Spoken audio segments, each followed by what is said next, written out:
بسم اللہ الرحمن الرحیم۔ السلام علیکم دوستو، آج ہم بات کریں گے ارطغرل غازی کے بارے میں۔ 13ویں صدی کا جب آغاز ہوا تو مجموعی طور پر امت مسلمہ ایک نازک دور سے گزر رہی تھی۔ اس دور میں دنیا کے نقشے پر ایک نئی سلطنت ابھرنا شروع ہوئی۔ چنگیز خان کی قیادت میں منگولیا سے تعلق رکھنے والی ایک خونخوار فوج نے اپنی سلطنت کی توسیع کے لیے دوسرے علاقوں پر یلغار کی تو ایک طرف مشرقی یورپ سے وسطی یورپ تک پہنچے تو دوسری طرف سائبیریا، برصغیر چین اور خطہ فارس تک اپنی طاقت کا لوہا منوانے میں جلد کامیاب ہوئے۔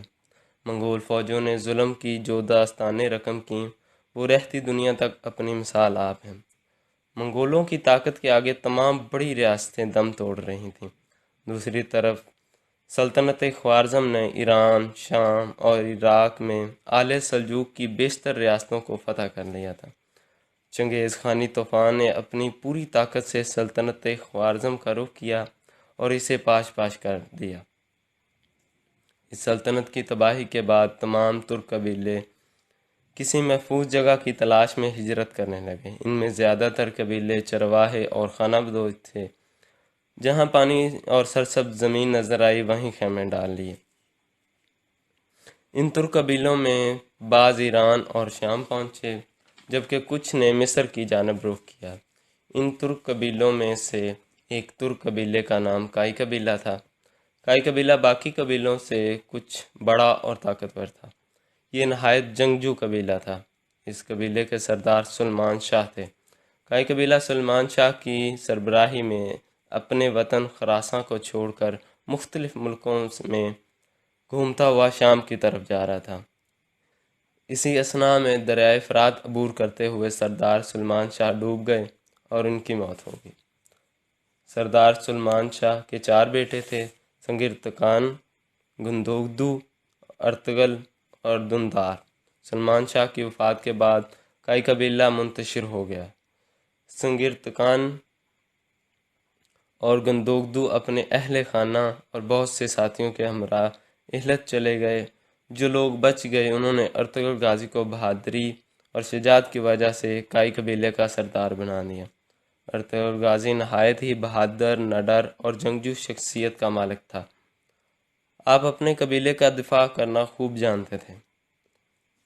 آپ اپنے اور اپنے چھوٹے بھائی اور تقریباً 420 گھرانوں پر مشتمل لوگوں کے ساتھ اشیائے کوچک کی طرف روانہ ہوئے اور سلجوقی سلطنت میں داخل ہوئے۔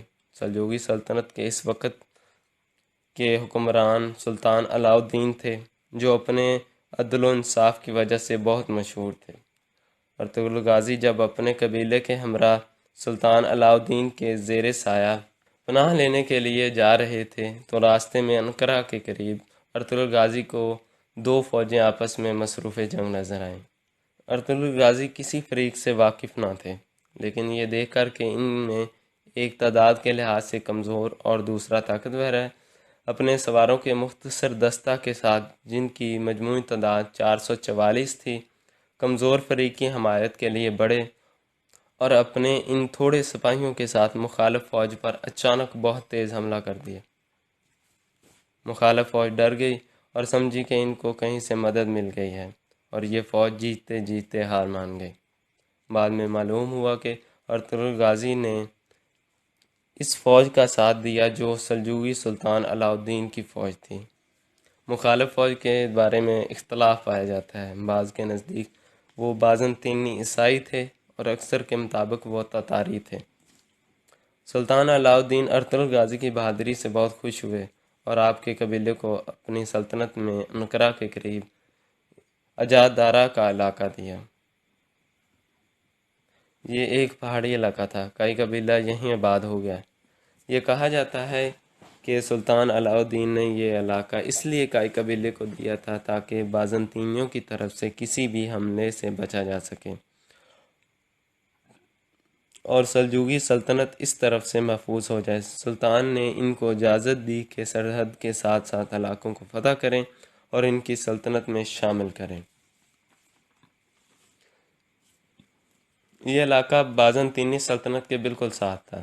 ارطغرل غازی نے کچھ ہی عرصہ میں اپنی شجاعت اور بہادری کا سکہ بٹھا دیا۔ کچھ عرصہ بعد ارطغرل غازی کو سلطان کی طرف سے سوگوت شہر بھی دے دیا گیا۔